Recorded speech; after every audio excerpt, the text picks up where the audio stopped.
मैं जिस माहौल से निकला पूरा गांव जानता है, मेरे घर के हालात क्या थे, मेरे पिताजी को भी जानते हैं। लेकिन मेरा ये प्रयास है कि जो मैंने सहा, जो जीवन मुझे मिला, वो किसी भी नौजवान को ना मिले, क्योंकि नशा घरों को बर्बाद करता है। हम गांव-गांव जाते हैं, लोगों को समझाते हैं। कुछ लोग हमें कहते हैं कि तुम राजनीति करने आते हो, बिना राजनीति के कुछ होता ही नहीं, क्योंकि सतगुरु रविदास ने कहा ऐसा चाहूं राज मैं। राज की बात की, अपने राज की बात, बहुजन राज की बात, उसे स्थापित करने के लिए हमारा कदम बढ़ रहा है। हम लोगों को जोड़ भी रहे हैं और हम ये चाहते हैं, गुरुजी मैं 2 मिनट और लूंगा, बस 2 मिनट, क्योंकि हमारा ये प्रयास है, हमारा ये प्रयास है कि ये जो सरकारें चली, चाहे वो किसी की भी सरकारें हो, देश में हो या प्रदेश में हो, इन सरकारों ने हमसे क्या छीना, हमें क्या मिलना चाहिए था। बाबा साहब डॉक्टर भीमराव अंबेडकर ने अपने 4-4 बच्चों की कुर्बानियां दी। 4 बच्चों की कुर्बानी के बाद उन्होंने आपको 3 अधिकार दिलवाए, और ये अधिकार आपको 1932 में मिले। पहला अधिकार आपको वोट डालने का अधिकार मिला कि आप वोट डालो, वोट से राजा पैदा होंगे। अब राजा रानी के पेट से पैदा नहीं होगा, अब राजा आपके वोट से बनेगा, और आपके वोट से बना हुआ राजा संसद विधानसभा में जाकर के आपके हक अधिकारों की, आपकी उन्नति की, आपके बच्चों की, आपकी बेटियों की सुरक्षा की बात करेगा। फिर आपको सम्मान सुरक्षा मिलेगी, आपकी उन्नति होगी। दूसरा अधिकार आपको शिक्षा का अधिकार दिलवाया कि आप अगर पढ़ लिख जाओगे, आपके राजा तो बन जाओगे, लेकिन जब आप पढ़े लिखे नहीं होंगे तो आप यहाँ कार्यपालिका में स्थापित नहीं हो पाओगे, आप सरकारी नौकरियों में अपने लोगों को मदद नहीं कर पाओगे। इसलिए आपको शिक्षा में पढ़ने का अधिकार दिलवाया। और तीसरा अधिकार उन्होंने आरक्षण दिलवाया आपको कि आप पढ़ लिखने के लिए इच्छुक हो, पढ़ना भी चाहते हो, लेकिन 6000 साल तक हमें दबा कर रखा गया, कुचल कर रखा गया, हमें सामाजिक, आर्थिक, राजनीतिक, मानसिक गुलाम बनाया गया, हमें धार्मिक गुलाम बनाया गया, हमारे सारे अधिकार छीन लिए गए। बिना अधिकारों के हम मरे हुए इंसान, मरे हुए पशु के समान है। अगर आपके पास अधिकार है तो आप इंसान हैं, जिंदा इंसान है। अगर बाबा साहब अंबेडकर के संविधान को एक दिन के लिए खत्म किया जाए तो आपकी जिंदगी जानवर से बदतर हो जाएगी। ये आप कहीं भी पढ़ लेना और किसी से भी पूछ लेना। 3 अधिकार दिलाकर बाबा साहब अंबेडकर आपको चले गए, लेकिन आज तक आप ये नहीं समझ पाए कि बाबा साहब ने अपने 4 बच्चों की कुर्बानियां क्यों दी। आज आपके बच्चे को अभी बुखार हो जाए, आप पूरा सत्संग, पूरी दुनिया सब छोड़कर जाने को तैयार हो जाओगे, अपने बच्चे को पहले डॉक्टर के दिखाओगे।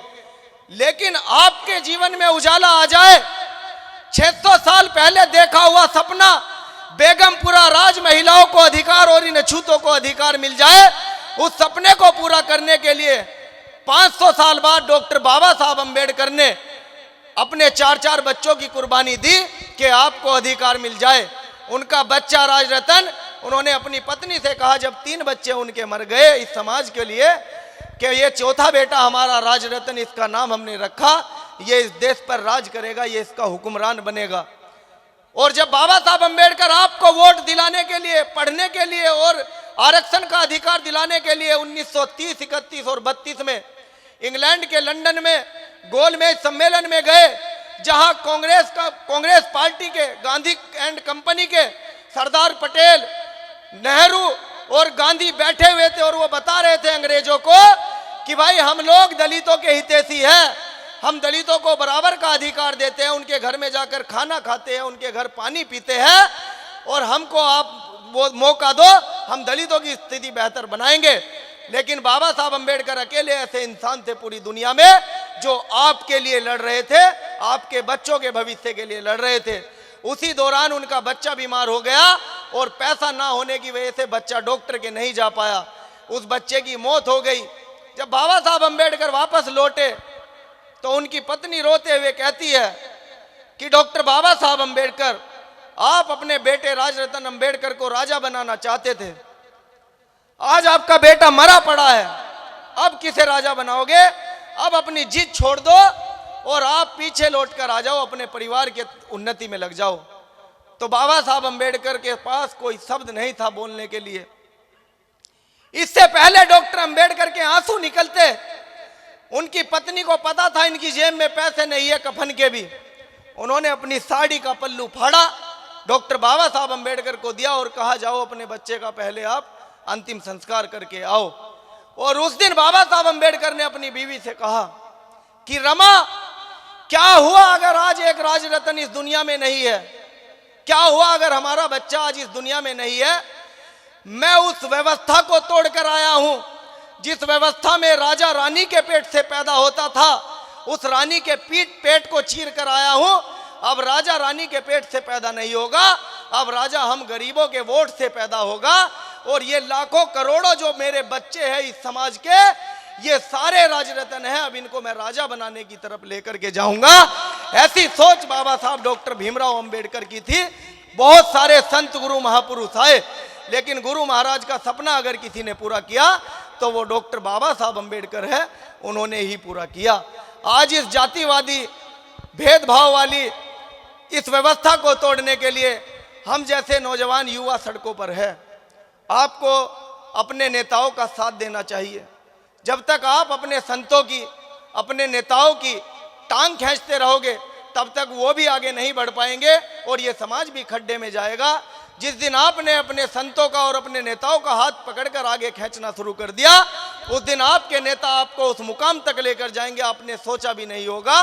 फिर आपके जीवन में भी सारी सुख सुविधाएं होगी, आपके जीवन में भी सारे उजाले आ जाएंगे, आपके बच्चों को भी रोजगार मिल जाएगा। इन सरकारों ने हमसे सबसे पहले शिक्षा छीन ली, शिक्षा छीन ली, शिक्षा का प्राइवेटाइजेशन किया गया, फिर शिक्षा का दोहरीकरण किया गया, आज शिक्षा का तेहरीकरण है। यहाँ पर सारे सरकारी स्कूलों में हमारे बच्चों को दलिया भात खिलाया जाता है और प्राइवेट स्कूल में इन नेताओं के, विधायकों के, सांसदों के जो स्कूल बने हुए हैं उनमें 1000, 2000 और 5000 रुपए फीस लेकर के हमारे गरीब भोले भाले समाज को लूटा जा रहा है। हमारा यह प्रयास है, हमने 2 साल के लिए फिर से अपना घर छोड़ करके निकल दिए और हम समाज को समझा रहे हैं कि इन सरकारों से हमारी ये मांग है कि सरकारी स्कूलों को प्राइवेट स्कूलों से बेहतर बनाया जाए, क्योंकि सरकार के पास सारी सुविधाएं हैं। हम टैक्स देते हैं सरकार को, हम कुछ भी खाते हैं, पीते हैं, ओढ़ते हैं, पहनते हैं, हमसे सरकार टैक्स लेती है, उस टैक्स से बजट बनता है और उस बजट से ही इस देश के स्कूल और इस देश के हॉस्पिटल चलाए जाते हैं। सारे सरकारी नौकरों को तनख्वाह मिलती है, सांसद विधायकों को तनख्वाह मिलती है। लेकिन ये सरकारें सरकारी स्कूल को अच्छा नहीं बनाएंगी, प्राइवेट स्कूल उन नेताओं के हैं, वो आपको लूटने खसोटने का काम करेगी। इसलिए हम ये चाहते हैं कि आप हमारा साथ दो ताकि हम इन सारे सरकारी स्कूलों को बेहतर बना सके। सारे स्कूलों में हर विषय का मास्टर हो, हर क्लास का अलग कमरा हो, वहाँ कंप्यूटर क्लास हो, वहाँ क्रिकेट का मैदान हो, कबड्डी का मैदान हो, वहाँ सारी सुविधाएं हो। जो सुविधाएं आज पैसे वालों के बच्चों को प्राइवेट स्कूल में मिलती है, वो सुविधाएं गरीबों के बच्चों को सरकारी स्कूलों में मिले। इसके लिए हम घर छोड़कर दरवाजे दरवाजे तक जा रहे हैं और ये हम करके दिखाएंगे। एक और अन्याय इस सरकार ने हमारे साथ किया। हम बहुत मेहनत मजदूरी करके अपने बच्चों को पढ़ाने के लिए पैसा जोड़ने लगे। हमारे घरों की महिलाएं घास फूस काट करके डोल पे जाके दूसरों के खेतों से घास ला करके भैंस को चारा डाल के उसका दूध बेच करके अपने बच्चों की पढ़ाई में लगाने लगी। जब इन पैसे वाले लोगों को, मनुवादियों को, यह समझ में आया कि अगर ये गरीब के बच्चे पढ़ लिख लेंगे, ये डॉक्टर, अधिकारी, कर्मचारी, इंजीनियर बन जाएंगे, तो फिर हमारे सैकड़ों बीघे, हजारों बीघे जमीनों में, खेत खलियानों में धान कौन काटेगा, गेहूं कौन काटेगा, हमारी बड़ी बड़ी फैक्ट्री और कंपनियों में नौकरी मजदूरी कौन